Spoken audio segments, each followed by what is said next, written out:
Hoje eu vou falar com vocês, conversar aqui, trazer a palavra que o Senhor trouxe de direção ao meu coração. Um assunto que eu gosto muito de falar, talvez vocês já me ouviram falando sobre isso alguma vez, e inclusive sobre esse texto bíblico que a gente vai meditar hoje.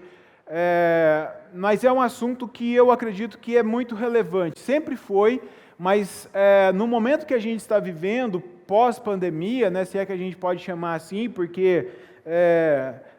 Bom, o Covid está aí ainda, muitos dizem que ele não vai embora, então a gente vai ter que aprender a conviver com isso. Mas esse momento que a gente passou de isolamento, né, nos últimos 2 anos, ele trouxe para a gente algumas realidades. E uma dessas realidades que foi alterada é a forma como a gente lida com a igreja. E eu quero ser bem específico quando eu falo de igreja, porque existe a igreja de Deus, que é o povo de Deus espalhado pelo mundo inteiro que está em missão. Essa igreja, como Deus é atemporal, na visão de Deus, não inclui só a igreja de Deus espalhada pelo mundo no presente. Ela inclui a igreja do passado e do futuro. Deus olha, Ele vê todo mundo. Então faz parte da igreja Abraão, faz parte da igreja, faz parte o Moisés, faz parte da igreja, faz parte uma pessoa que vai nascer amanhã e que faz parte também. Então Deus tem essa visão, né, de povo de Deus, é bem ampla. Mas nós temos uma outra visão de igreja que é a igreja local. O que é a igreja local? O povo de Deus, esse povo de Deus imenso espalhado pela terra, se reúne em lugares para adorar a Deus, para aprender da palavra, para edificarem uns aos outros, para estarem juntos, para compartilharem, e isso é o que a gente chama de igreja local, né? No Brasil, a gente associa isso a templos, né? Aqui a gente tem o nosso prédio, opa, deu uma falhada aqui, voltou? A gente associa, aqui a gente tem o nosso prédio, no Brasil a gente associa isso a templos, né? Construções. Mas tem lugares que não são assim, as pessoas se reúnem em cavernas, as pessoas se reúnem até mesmo em esgotos, às escondidas, né? Ou em lugares desertos, no meio da floresta. E ali é uma igreja local, porque a igreja ela não está limitada a 4 paredes, a igreja ela é o povo, são as pessoas que se reúnem com um propósito. E não tem a ver, então, com as paredes, com o local. Mas a gente chama de igreja local porque a igreja se reúne num local, né? Então a gente dá esse nome de igreja local. E aí eu pergunto para vocês, como que você vê a igreja, essa igreja local, hoje? Assim, se alguém chegasse e falasse para você, como que você vê a igreja? Estou falando... Todas as igrejas, tá? Não a CPV, todas as igrejas locais. Como que você enxerga? O que é a igreja para você? Se alguém chegar para você e falar assim, olha, me explica uma coisa, eu fiquei com a dúvida e eu queria que você me falasse, o que é a igreja? Porque eu já ouvi um monte de gente falando aí algumas coisas, eu queria que você me explicasse o que é a igreja. O que você responderia, né? Muitas pessoas chegam a uma conclusão, quando elas respondem essas perguntas, de que elas não precisam de uma igreja local. Elas não precisam. Por quê? Tem vários motivos, eu vou citar alguns. Porque para muitas pessoas a igreja é um lugar de decepção. Talvez para alguns de vocês a igreja já foi um lugar de decepção, e talvez ainda é. Eu falo para vocês com propriedade, para mim já foi um lugar de decepção. De me decepcionar muito com membros da igreja e inclusive com pastores. Me decepcionar e de falar, não vou voltar mais, não quero mais saber de igreja. Para muitas pessoas, a igreja é um lugar de expectativas frustradas. Nossa, eu tinha uma expectativa em relação à igreja, ou em relação a tal pessoa, ou em relação a tal ministério. Eu tinha um sonho, né? Eu tinha um sonho, eu sonhei com isso, Deus colocou esse sonho no meu coração, e aí eu fui naquela igreja e meu sonho morreu, aquela igreja matou o meu sonho. Para outros, a igreja é um lugar que pede dinheiro. Eu estou falando isso porque isso é algo muito marcante da nossa sociedade. Se você sair por aí, muitas pessoas vão responder isso para você, que igreja é um lugar que pede dinheiro, a igreja é um lugar que o pastor fica pedindo dinheiro, e o povo fica pedindo dinheiro, e eu não sei para que pede tanto dinheiro. E eu estou citando esses exemplos aqui, mas existem outras formas de ver igreja, né? Eu vou citar mais 3 aqui, que são até positivas, tá? Não são assim tão erradas, mas que também estão no nosso meio. É um lugar gostoso e agradável e legal pelo fato de que na igreja a gente tem bons relacionamentos. Veja, isso não é errado, não é mentira, mas é uma visão que muitas pessoas têm, né? A igreja é um lugar muito gostoso. Eu vou na igreja, nossa, eu encontro pessoas legais lá, boas pessoas. Pessoas que estão tentando buscar Deus, seguir a Deus, né? Pessoas incríveis. E aí a gente pergunta, tá, mas e quando as pessoas falham? E quando essas pessoas boas começam a mostrar que elas não são tão boas assim? Outra forma de ver a igreja é como um lugar onde eu ouço uma boa palavra, uma palavra que me motiva, que me dá energia para a semana. Eu já vi algumas pessoas falando assim, nossa, eu vou no domingo lá e aí o pastor prega, principalmente quando ele prega aquele sermão lá, 7 maneiras de derrotar os gigantes. Nossa, minha semana voa, assim, eu encaro a segunda-feira na energia, né? Derrubo todo mundo, até o chefe se deixar. Então assim, a pessoa fica tem essa motivação de ir para a igreja para, às vezes, ouvir uma boa palavra de Deus mesmo, né? Mas se torna somente isso. E aí, quando isso acontece, pode acontecer de algumas vezes o pregador não ser muito bom, né? Ou não ser muito motivador. Ou o pastor não está muito inspirado no dia, e aí tem vezes que você vai para a igreja esperando ouvir uma mensagem de ânimo, o pastor vai lá e traz uma mensagem que parece mais uma cobrança, né? O pastor começa a falar, porque a gente tem que buscar mais a Deus, a gente tem que ser mais fiel, né? Ou então bem no dia que você queria uma palavra assim mais poderosa, o pastor vai e fala sobre generosidade, né? Com essa crise que a gente está vivendo, meu Deus do céu, por que eu fui no culto? Então, se a nossa expectativa, se o nosso motivo de frequentar a igreja for pela palavra, a gente também pode se decepcionar. E um terceiro, uma outra forma, um lugar para ir no final de semana. E a gente precisa sondar o nosso coração, tá? Porque isso, às vezes, é uma realidade. Chega domingo, eu não tenho nenhum casamento para ir, eu não tenho nenhum aniversário para ir, eu não tenho ninguém para me encontrar, ninguém me chamou para fazer nada. Quer saber? Eu vou na igreja. A igreja está lá, vou ver o pessoal lá. Quem sabe acontece alguma coisa boa lá. É mais um evento de final de semana. Então, para muitas pessoas acontece isso. Eu quero convidar vocês a voltar os olhos comigo para Efésios capítulo 4. Porque nesse texto a gente tem uma outra visão sobre o que é a igreja. À medida que a gente for avançando, a gente vai ler os textos, eu gostaria de ler do 1 ao 3, em primeiro lugar, para a gente começar. Diz assim: como prisioneiro no Senhor, eu rogo-lhes que vivam de maneira digna da vocação que receberam. Sejam completamente humildes e dóceis, e sejam pacientes, suportando uns aos outros com amor. Façam todo o esforço para conservar a unidade do Espírito pelo vínculo da paz. Até aqui, daqui a pouco a gente continua. A primeira coisa que o apóstolo Paulo fala aqui para a gente, que a igreja é um lugar de união.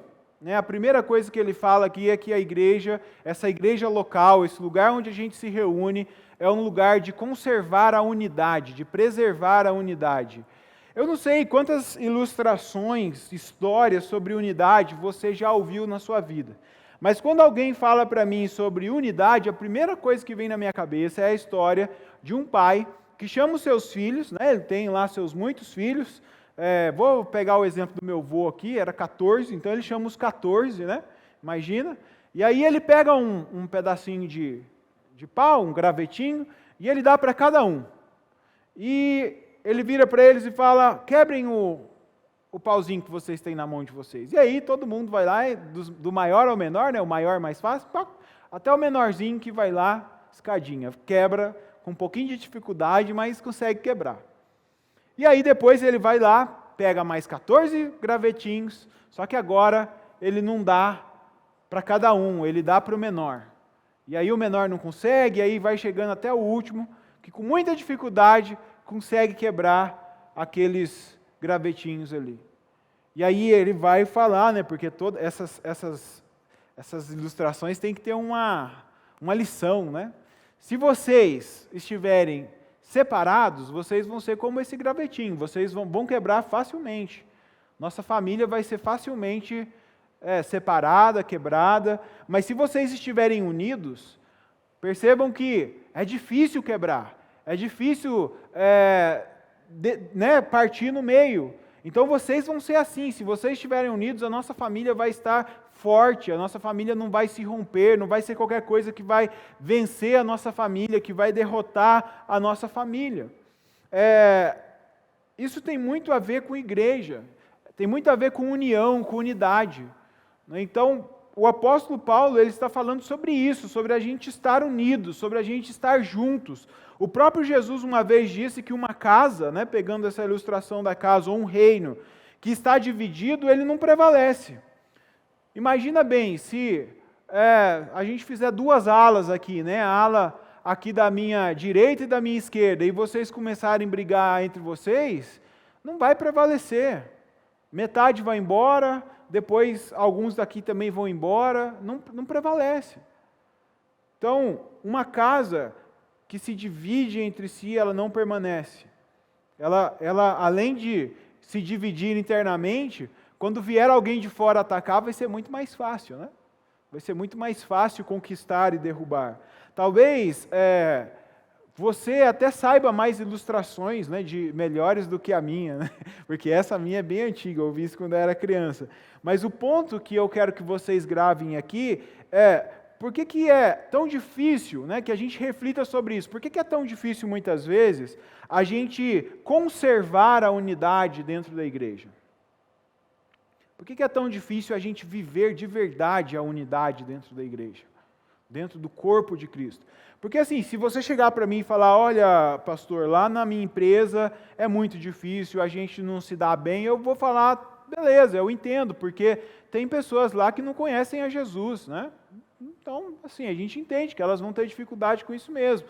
Agora, dentro da igreja, o povo de Deus, pessoas que foram alcançadas por Jesus, que entendem o que é amor, né? Que tem um exemplo vívido de amor, que é o próprio Cristo, que se entregou por nós. Por que é tão difícil, às vezes, a gente manter essa unidade? E olha que o próprio apóstolo Paulo, ele reconhece essa dificuldade, porque nos versículos que a gente lê, ele diz assim, façam o esforço de conservar a unidade, se esforcem para conservar a unidade.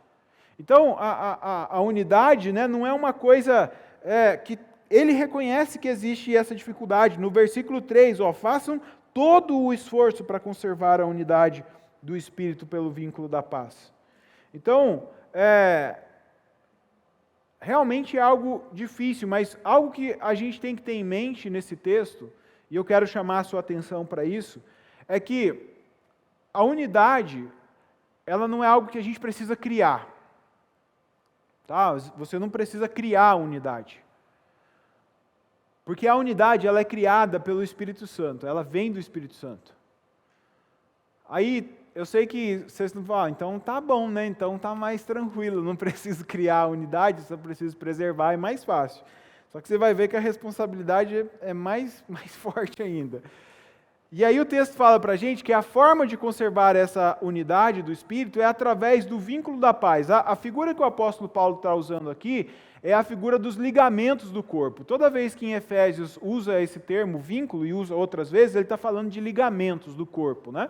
Eu não sou um especialista nisso, tem gente que sabe disso mais do que eu, tipo o Reis, mas os ligamentos, eles são responsáveis por fazer com que o corpo, né, se articule, as partes estejam ligadas umas às outras. Ligamento, né, é para ligar. Então, para que elas funcionem, né, uma com a outra. Os ligamentos são essenciais para manter as estruturas do corpo trabalhando em conjunto.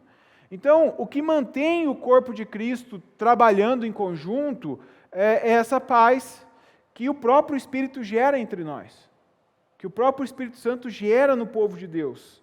E aí, o que nós devemos fazer? Por que nós devemos nos esforçar? O que Paulo está pedindo aqui para a gente? Ele está pedindo que a gente faça o esforço para preservar essa paz, para cuidar dessa paz, para conservar essa paz. Então, pensando nisso, né?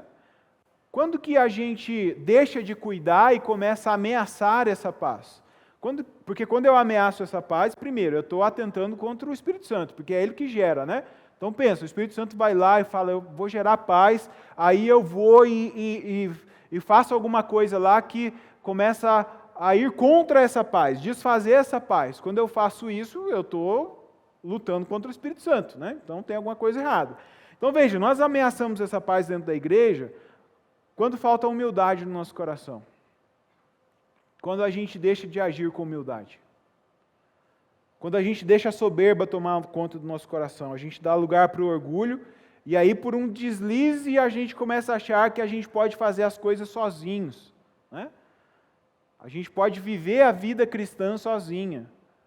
Porque você está dentro de uma comunidade local para você contar uns com os outros. Eu tenho aconselhado e falado com várias pessoas, né, da nossa igreja mesmo, e se você vier me procurar, eu vou falar isso para você também, se couber, que nós somos uma família. Nós somos uma família. A minha família está a 300 quilômetros daqui. Meu pai, minha mãe, meu sogro e minha sogra. Quando dá, eles vêm aqui. Essa semana eles vão vir. É muito bom quando eles vêm. Mas no dia a dia, a minha família são vocês. A família que eu tenho para contar, que eu ligo de vez em quando, peço socorro, que eu chego, né, na hora do culto e falo assim, minha esposa eu vim aqui, mas lá em casa minha esposa está passando mal, minha filha está passando mal, então fica de olho no celular aí, porque a pessoa da família que ela vai recorrer se tiver algum problema é você, né? Já pedi para alguns aqui já para fazer esse favor. Então, porque a gente é uma família. A gente é uma família. Então, se a gente deixa muitas vezes o orgulho tomar conta e a gente não pensa nisso, nós estamos atentando contra essa paz que o Espírito Santo tenta gerar. Nós colocamos a nossa unidade em xeque quando nos falta gentileza para lidar com o irmão. Quando ao invés da gente usar palavras doces e agradáveis, palavras boas, a gente fala de maneira áspera, a gente fala com agressividade. E quando as nossas atitudes também, elas não demonstram nenhuma amabilidade. Quando o discurso do amor é uma coisa só da boca para fora, mas na prática, no dia a dia, não tem amor, a gente está atentando contra essa paz. Nós colocamos em risco essa paz que nos mantém unidos, que é gerada pelo Espírito Santo, quando a gente não age com paciência. Isso aqui é muito importante. Porque, veja, a igreja é um lugar de pessoas diferentes, né? Eu vou falar daqui a pouco sobre isso aqui, mas a gente já sabe, todo mundo aqui é diferente, cada um vê as coisas de um jeito. Tem coisas que nos unem, né? Mas no geral, talvez se eu perguntar aqui quem que vai votar na direita e quem vai votar na esquerda, talvez a gente vai ter briga aqui, porque tem não vai ter, tá? A gente é povo de Deus, a gente não faz isso. Mas a gente pensa de maneira diferente, esse é o ponto. E às vezes a gente perde a paciência, né? A gente perde a paciência com o outro, porque o fulano só defende o ponto dele, ele só coloca o ponto dele, e aí falta essa paciência, essa longanimidade.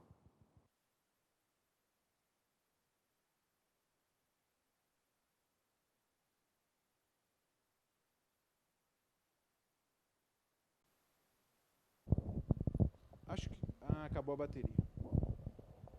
Falta para a gente essa longanimidade, né, de saber ter paciência com o outro, de saber suportar o outro. Então, quando falta essa paciência para a gente também está atentando contra a paz que o Espírito Santo gera no meio do povo de Deus. De forma geral, toda vez que a gente se esquece de quem a gente era e da graça que nos alcançou, e a gente começa a tratar as pessoas como se a gente fosse bem melhor do que elas, a gente está atentando contra essa paz.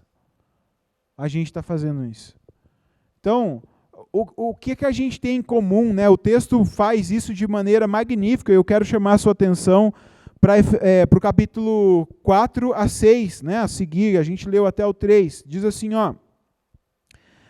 há um só corpo e um só Espírito, assim como a esperança para a qual vocês foram chamados é uma só. há um só Senhor, uma só fé, um só batismo, um só Deus e Pai de todos, que é sobre todos, por meio de todos e em todos. Um só. Sabe o que o Espírito Santo está falando para a gente olhar aqui? Para as coisas que nos unem, para as coisas que fazem a gente estar juntos e não para as coisas que nos separam. Eu gosto muito desse texto porque acontece uma coisa muito interessante aqui.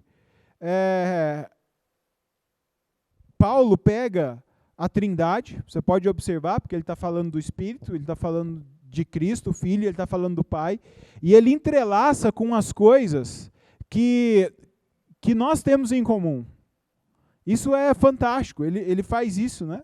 Então isso significa que a nossa unidade, as coisas que nos unem, elas vêm direto de Deus, elas estão interligadas direto de Deus. E não é para mais, porque nós somos o corpo de Deus aqui na terra, o corpo de Jesus aqui na terra.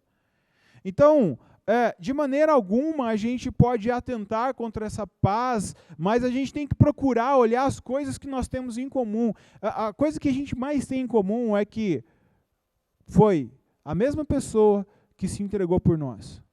Foi o mesmo Deus que nos amou, que perdoou os nossos pecados. Todos nós aqui, todos, sem exceção, o destino nosso era o inferno, era a perdição eterna.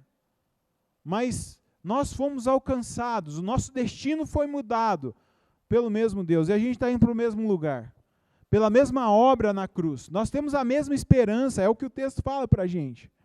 Então, igreja é um lugar de conservar a unidade, a gente precisa ter isso em mente, porque muitas igrejas hoje estão acabando, muita gente, às vezes, eu não estou dizendo que, eu sei que eu também, tá, eu não era da CPV e eu não era da presbiteriana, então eu também vim de outra igreja, eu não estou dizendo isso aqui porque tem pessoas de outra igreja, mas muitas vezes as pessoas saem da igreja porque elas não conseguem lidar com isso aqui, porque elas não conseguem lidar com esses problemas, com essas situações. E aí a gente descobre que aonde a gente vai, a realidade é a mesma. A igreja, gente, não importa a denominação, tá? Eu vou falar para vocês, porque eu já passei por um monte.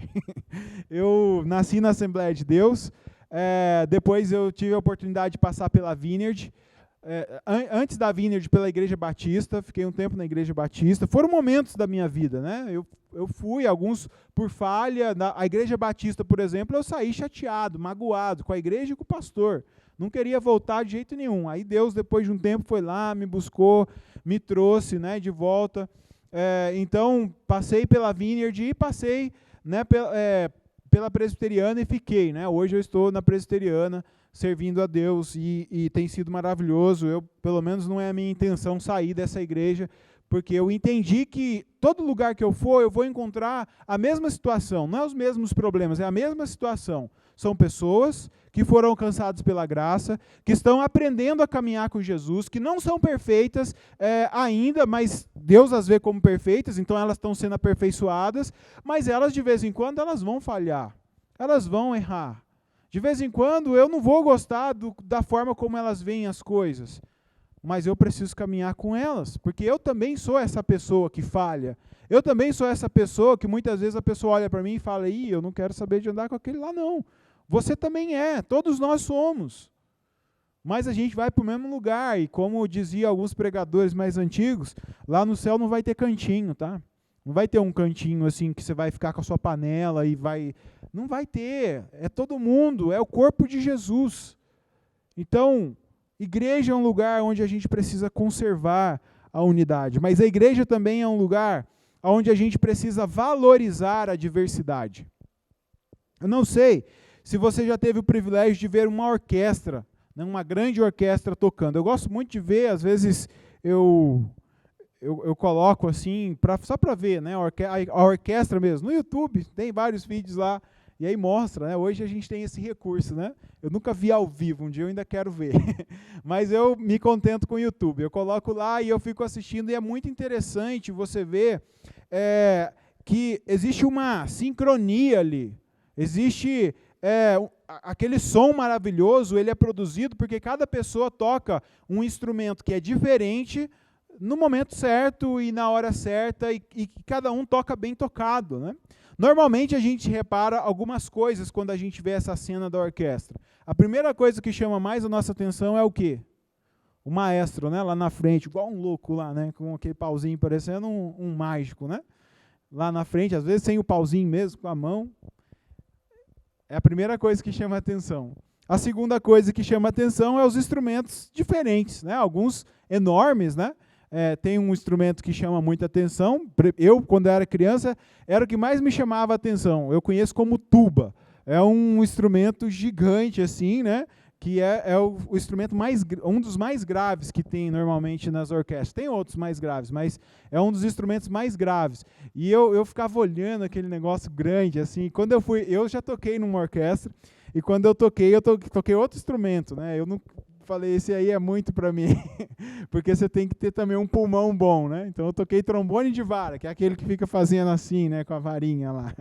Mas algumas coisas, essas coisas chamam a atenção nossa. Mas tem algumas coisas que passam desapercebidas aos nossos olhos, talvez porque a gente não tem conhecimento, e uma delas é que no meio de uma orquestra existem alguns instrumentos que são colocados lá estrategicamente como referência para os outros instrumentos.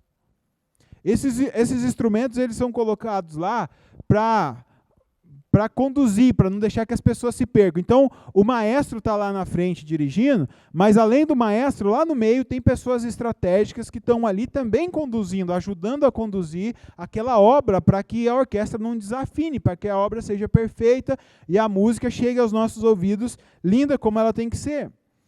Né? São, às vezes, referência também de afinação, ou da própria condução da obra. Então, veja, quando nós olhamos para esse texto aqui, que a gente aqui de Efésios, a gente percebe que Jesus faz uma coisa mais ou menos parecida no meio da igreja.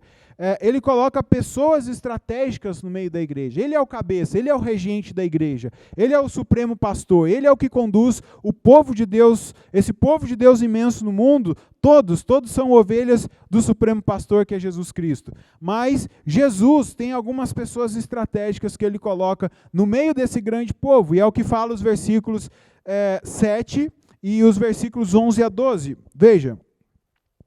E a cada um de nós foi concedida a graça conforme a medida repartida por Cristo. Por isso é que foi dito, quando ele, vou ler o 8 também, ele subiu aos céus, em triunfo às alturas, levou cativos muitos prisioneiros. E deu dons aos homens. Versículo 9. O que significa ele subiu, senão que também havia descido às profundezas da terra?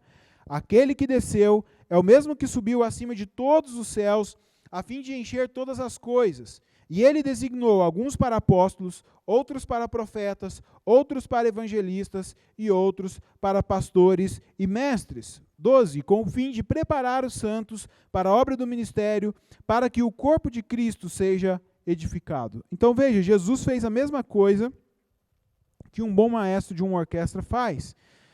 Ele coloca pessoas estratégicas no meio do povo dele. Primeiro versículo 7, ele fala que foi concedido dons a todos os homens, tá? Então, assim, todos os servos, né? Todas as pessoas que servem, elas têm dons específicos que são usados no reino. Mas aí, aqui no versículo 11 e 12, ele está falando de alguns dons específicos, dons que são dados, que são colocados no meio da igreja, com esse objetivo de ajudar a orquestra a ficar afinada. Quem são esses dons? São essas pessoas, os pastores, os mestres, os apóstolos, os profetas e os evangelistas.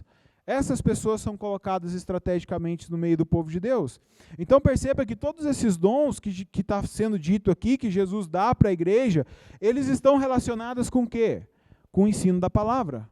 Todos eles estão relacionados de alguma forma com a palavra de Deus, a palavra que é transmitida. Então são pessoas que possuem essas características, né? Alguns vão ser mais amáveis, né? Às vezes as pessoas olham, por exemplo, para alguém que tem o dom pastoral e falam, nossa, mas ele é tão bonzinho, ele é tão fofinho, ele me visita, né? Ele ora por mim. O profeta normalmente ninguém gosta, porque profeta é aquela pessoa que ele sempre está puxando a orelha, ele sempre está...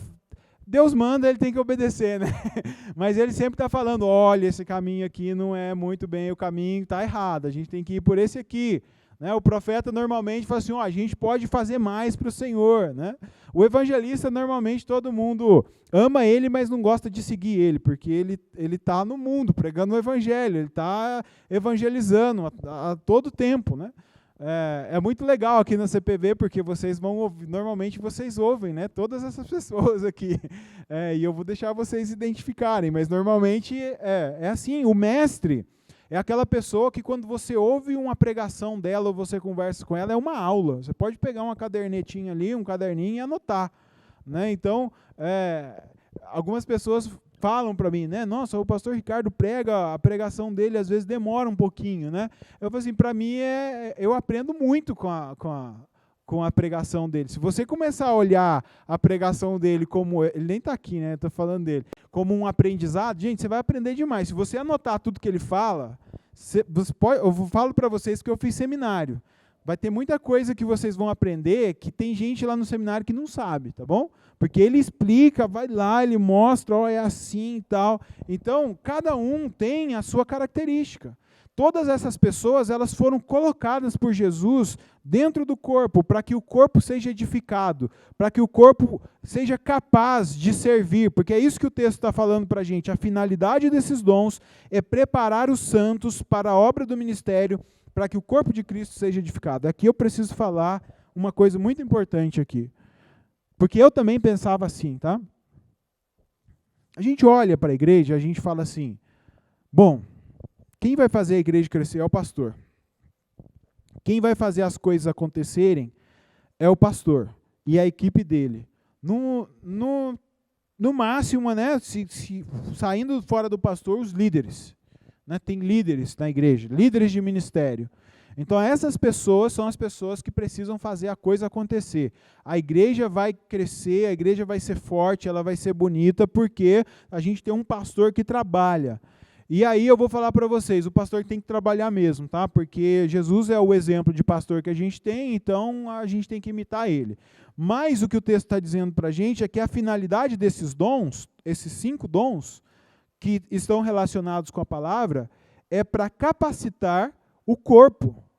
É para capacitar cada um de vocês, para que vocês aprendam a fazer a obra do serviço. Ministério significa serviço. Para que vocês aprendam a servir.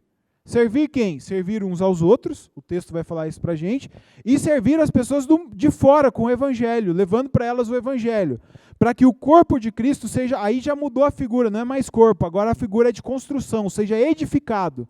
O corpo de Cristo seja construído. Então, Jesus está construindo algo muito bonito aqui, algo maravilhoso que é a igreja. E aí, quem que está trabalhando nessa obra? Quem foi convidado para trabalhar? Você. Olha que privilégio enorme. Você pode participar do que Jesus está construindo no mundo. Então, às vezes, esse é um problema grave da igreja, principalmente aqui no Brasil. A gente aprendeu a terceirizar a obra do reino, a obra da igreja, a gente terceiriza. Para quem que a gente terceiriza? Terceiriza para o pastor, para o evangelista, terceiriza para o líder do ministério. A gente terceiriza até para os ministérios, e a gente não faz. A gente não faz. Só que o que a gente está vendo aqui claramente é que a gente está sendo capacitado para fazer, para servir. Então, se eu não estou fazendo, alguma coisa não está batendo. Eu sou capacitado para servir. O problema, eu vejo, acontece, né, porque muitas vezes a gente menospreza os momentos, todos esses dons têm a ver com a palavra, né? Os momentos em que a palavra de Deus é ensinada. Eu chamo isso de momentos de discipulado. Outra coisa, a gente aprendeu que discipulado é entrar, às vezes, dentro de uma sala e ler um livro junto com alguém e a pessoa explicar o livro para a gente. Isso não é discipulado, tá, gente? Discipulado é vida na vida, é você andar com alguém e você aprender. Só que sabe o que é maravilhoso? Que quando a gente olha para os evangelhos, o discipulado de Jesus ele acontecia em esferas diferentes. Jesus falava com multidões, não falava? Ele não chegava e falava com 5.000 pessoas e até alimentava essas multidões. Jesus falava com multidões. Mas Jesus também tinha momentos que ele chamava os discípulos dele num cantinho, né? Entrava numa casa ou tentava fugir da multidão num barco, ia para algum lugar, para quê? Para orar com eles, para descansar e também para explicar para eles alguma parábola que eles não tinham entendido, alguma coisa, né, que ele queria explicar especificamente para os discípulos e que a multidão não ia saber. Mas Jesus também tem momentos que ele encontra com pessoas a sós, como por exemplo Nicodemos, como por exemplo a mulher samaritana, aqueles momentos, né, de discipulado mais restritivo, vamos dizer assim, né? Cada momento era diferente, especial. Só que os discípulos, eles estavam vendo todos, tá? Na Bíblia, você pode olhar que os discípulos estavam sempre ali em volta e eles estavam aprendendo em todos os momentos. O que que isso tem a ver com a gente? O que que isso diz para a gente, né, aqui hoje? Normalmente, os nossos cultos ou congressos, eventos grandes, né, são a multidão, é o momento onde a palavra está sendo pregada, a palavra de Jesus está sendo pregada para todo mundo, quem quiser pode chegar a ouvir, mas o discípulo, ele está ali no meio da multidão, ouvindo atentamente. Ele está com os ouvidos dele, talvez a multidão está ali por causa de comida, a multidão está esperando apenas um milagre, ou a multidão está querendo outra coisa, mas o discípulo de Jesus, ele está ali ouvindo atentamente, ele está vendo o que está sendo ensinado, porque ele quer aprender aquilo que Jesus está ensinando. Então, a pergunta que vem é, como que a gente lida com, por exemplo, os nossos cultos de domingo, que são momentos onde a palavra é ensinada? Como que a gente lida com isso? Porque é um momento de discipulado.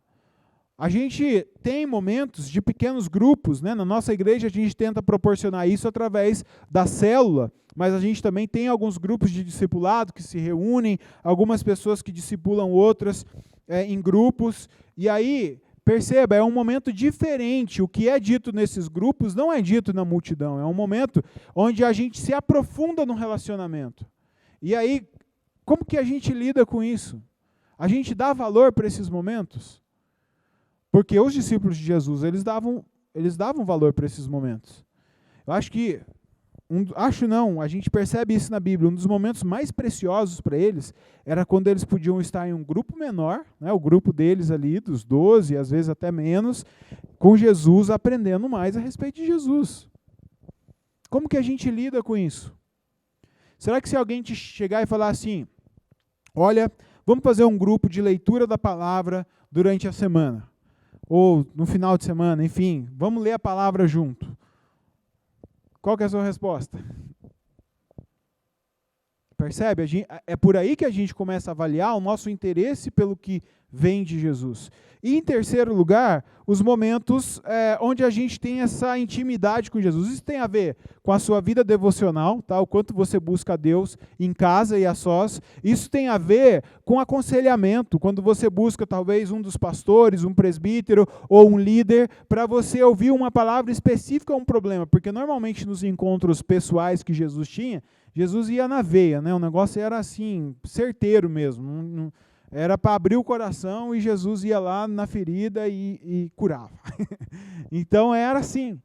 Então, isso tem a ver com confissão de pecado, isso tem a ver muitas vezes com aconselhamento, isso tem a ver com você ter alguém, não precisa ser necessariamente o pastor, às vezes na igreja tem cristãos mais maduros, pessoas que estão num nível de maturidade, que você pode chegar para ela e se abrir e falar, olha, eu estou passando por determinado problema, eu preciso de conselho, eu preciso de oração, mas é algo mais individual. Então veja, o grande diferencial é que o discípulo de Jesus sabe valorizar cada momento em que a palavra e a forma como a palavra é administrada e é ministrada por essas pessoas.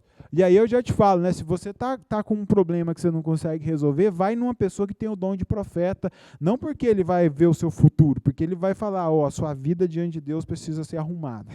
Coloca o altar em ordem. É isso que os profetas falam, né? Porque normalmente é isso mesmo. Então, saiba valorizar isso, né, esses dons que Deus colocou.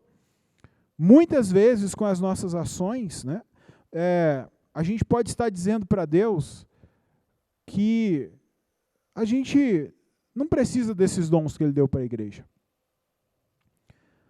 Eu não gosto do pastor, sabe? Pastor é um cara chato. Nossa, aquele ministro de louvor lá, misericórdia. Se eu ficar sabendo que é ele que vai ministrar, eu vou até chegar mais tarde no culto. Então a gente precisa tomar cuidado com isso, porque cada pessoa foi colocada por Jesus estrategicamente. Normalmente os que incomodam a gente é os que a gente precisa escutar. A gente precisa ter essa sabedoria. O versículo que a gente leu, o versículo 8 a 10, diz para a gente que esses dons foram concedidos a gente por causa da vitória que Jesus teve sobre o pecado. Então, a imagem, a ilustração que é usada aqui pelo apóstolo Paulo, são espólios de guerra. Jesus vai para uma guerra onde ele enfrenta o nosso inimigo, o pecado, e aí ele resgata, todo mundo, ele resgata, e aí ele vai, e ele, quando ele sobe aos céus, ele fala que ele dá esses dons são enviados. Isso tem a ver com a descida do Espírito Santo sobre as nossas vidas, e aí ele capacita alguns com esses dons, que são colocados no meio do povo de Deus, para que a igreja cresça e caminhe junto. Então, teremos pastores que serão diferentes, isso é importante. Nem todos os pastores são iguais, nem todos os líderes são iguais, as ênfases ministeriais são diferentes. Alguns vão ensinar de maneira magnífica, alguns vão te repreender, outros vão te aconselhar, outros vão cuidar de você, mas todos esses são presentes dados por Jesus. Todos. Então cabe a nós reconhecer isso e valorizar aquilo que Deus tem dado. E por último, a igreja é um lugar de buscar maturidade. A igreja é um lugar onde a gente precisa buscar maturidade. Um dos maiores medos que a minha mãe tinha quando eu era criança, e ela sempre falava isso para mim, é quando a gente viajava, ia para Belo Horizonte, a família da minha mãe, ainda tem família dela lá, às vezes minha avó mora lá, a gente ia para Belo Horizonte, minha mãe tinha um medo de chegar na rodoviária de Belo Horizonte, eu pequenininho, depois meus irmãos também, quando eram pequenos, a gente sair correndo e perder dela, porque tinha, na época, hoje eu não tenho ouvido falar muito mais disso, mas havia muito sequestro de criança, rápido de criança desaparecia. E os lugares que normalmente isso acontecia era rodoviária e aeroporto, eram os que mais aconteciam. Então minha mãe, ela sempre falava, fica com a mamãe, não solta a mão da mamãe, porque ela tinha medo mesmo disso, E lembrando disso, uma vez eu estava num aeroporto e eu vi um pai, ele tinha colocado tipo um cinto dois menininhos, e tinha um elástico no cinto que era preso nele. E aí eles iam assim, e o elástico puxava de volta. Eles não conseguiam sair assim, ir para muito longe, de perto dos pais. Mas esse era um medo real. Agora, por que existe esse medo? Esse medo não é infundado. Esse medo existe, eu lembro até hoje, minha mãe falava assim, se chegar alguém e oferecer alguma coisa para você, não aceita. Porque as crianças, elas são o quê? Imaturas, elas não entendem da vida, Elas estão amadurecendo, conhecendo as coisas. Então, se chegasse alguém com talvez um argumento ali bem elaborado, ia levar elas facilmente. Vem comigo que eu vou te dar um monte de doce e Coca-Cola e salgadinho, não sei o quê. Eu iria fácil, quando eu era criança. Então, as crianças, elas são facilmente conduzidas por estranhos, por argumentos que parecem bons. Elas são enganadas, facilmente levadas. Por serem pequenas, elas são facilmente arrastadas. E aí, essa é a figura que o apóstolo Paulo usa aqui para falar sobre imaturidade. Crianças, olha comigo o versículo de número 14, o que ele fala? Ele diz assim, o propósito de tudo isso, desses dons que foram colocados no meio da igreja, é que não sejamos mais como crianças, levados de um lado por outro pelas ondas, e nem jogados para cá e para lá por ventos de doutrina, ou pela astúcia e esperteza de homens que induzem ao erro. Então, todas essas pessoas que são colocadas no meio do povo de Deus, esses pastores, esses mestres, líderes, esses profetas, evangelistas, que ensinam a palavra com diferentes ênfases, eles estão fazendo isso para que a gente amadureça, para que a gente tenha maturidade, para que a gente não seja como criança. Pode parecer engraçado, mas é como se Deus estivesse amarrando mesmo um elástico ali para a gente não ser levado por esses ventos de doutrina, esses ensinamentos enganosos. Então a gente precisa ter esse discernimento. Nós, na igreja, estamos todos em constante amadurecimento, tá? Todos. Quando a gente entrega a nossa vida para Jesus, a gente nasce de novo, a gente vem para esse meio maravilhoso que é o povo de Deus, a gente começa a aprender a palavra de Deus, a gente começa a ver o mundo de outra forma, só que isso é uma crescente. Cada dia, hoje a gente cantou aqui, né, uma música que fala, eu me rendo para conhecer-te mais, porque conhecer Jesus é um negócio infinito, a gente vai passar a eternidade conhecendo Jesus, então a gente já começou isso aqui agora, só que é um processo.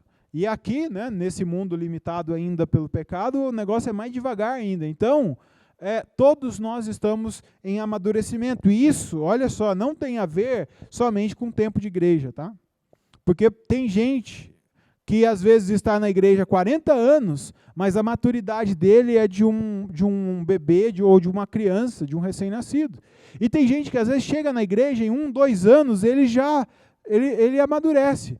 Novamente, isso tem a ver com o quê? Com quanto você, nós, como discípulos de Jesus, valorizamos o ensino da palavra de Deus. Com quanto a gente lê, busca, com quanto a gente valoriza os momentos de encontro, com quanto a gente se dedica, quando a gente é repreendido, quanto a gente, em humildade, ouve a repreensão e muda a nossa atitude, se aproxima mais de Deus. Então, a igreja local é um lugar de buscar maturidade, e essa maturidade, ela está ligada à fé, né, que nós temos em comum, e ela tem o propósito de nos tornar cada vez mais parecidos com Cristo, ou seja, a gente está aqui para ser cada vez mais parecidos com Jesus. Nós estamos sendo trabalhados pelo Espírito Santo para isso. Pela fé a gente está sendo moldado. Então, um cristão maduro é um cristão que consegue amar o irmão e caminhar junto com ele na mesma fé. Porque a gente tem a mesma fé. Às vezes a gente não consegue enxergar isso, mas a gente tem a mesma fé. A gente crê no mesmo Jesus. Não teve mais de um Jesus que morreu lá na cruz e perdoou os nossos pecados. É um só. É o mesmo Jesus. Então, apesar de muitas vezes existir essa diversidade, onde cada um tem um dom, cada um pensa de um jeito, cada um age de um jeito, nós somos um corpo e nós precisamos caminhar juntos se nós queremos viver a maturidade. Dá uma olhadinha no versículo 13 e no versículo 15. Ele diz assim, até que todos alcancemos a unidade da fé, ou seja, até quando que vai esse processo de maturidade? Até que todos alcancemos a unidade da fé. Então é para que a gente chegue num ponto de que todo mundo vai entender que crê na mesma coisa, unidade da fé, percebe? A gente crê na mesma coisa. E do conhecimento do Filho de Deus, ou seja, a gente está conhecendo a Deus juntos, e cheguemos à maturidade, atingindo o quê? A medida da plenitude de Cristo, ou seja, é até ser iguais a Cristo. E aí ele vai falar no versículo 15, antes, seguindo a verdade em amor, cresçamos em tudo naquele que é a cabeça, que é Cristo. Então o fator determinante nesse processo de amadurecimento é a maneira como nós lidamos com esses momentos de discipulado que eu falei. Né? A forma como eu lido com o aprendizado, a forma como eu me relaciono com os meus irmãos também. Então, se nós queremos amadurecer, ser cada vez mais parecidos com Cristo, a gente precisa realmente entender que igreja é um lugar de amadurecimento. E eu falo para vocês que essa semana eu até brinquei com uma pessoa, né, que as nossas avós, as pessoas mais velhas, né, elas sempre falavam assim, se não aprende pelo amor, né, aprende pela dor, né? E a gente normalmente aprende pela dor, né? Quase nunca a gente aprende pelo amor. E isso é uma realidade porque os maiores aprendizados nossos são quando a gente erra, falha, ou quando a gente é confrontado no meio das dificuldades, dos desertos da vida, aí a gente para e a gente ouve, né? Isso tem muito a ver com coisa de casa, né? Os pais da gente falavam, eu lembro meu pai me dava tanto conselho, falava, filho, é assim a vida, faz isso, busca isso e tal. E, pai, isso aí eu que sei, né? Adolescente tem suas razões. E aí, depois que a gente vai ficando velho, a gente fala, nossa, meu pai tinha razão. E a gente percebe que ele tinha razão mesmo, né? Os nossos pais tinham razão. E eles falaram com amor, mas a gente prefere, às vezes, esperar passar o tempo para aprender as coisas pela dor. Mas que não seja assim no nosso meio, que quando a palavra de Deus estiver sendo ensinada, que a gente reflita na nossa vida, que a gente possa olhar para a gente e falar, o que eu preciso mudar, o que eu preciso fazer, ou talvez eu já eu aprendi uma coisa essa semana, né? Toda vez que você ouve uma palavra, uma palestra, tente anotar coisas que você precisa, talvez, aprender e pôr em prática, coisas que você nunca ouviu, né? Nossa, eu nunca ouvi isso, eu vou anotar aqui porque eu preciso pôr em prática. Anote coisas que você precisa mudar. São coisas que você talvez já ouviu, até pratica, mas você fala, eu estou fazendo isso errado. Ou eu estou fazendo isso de um jeito que eu posso melhorar.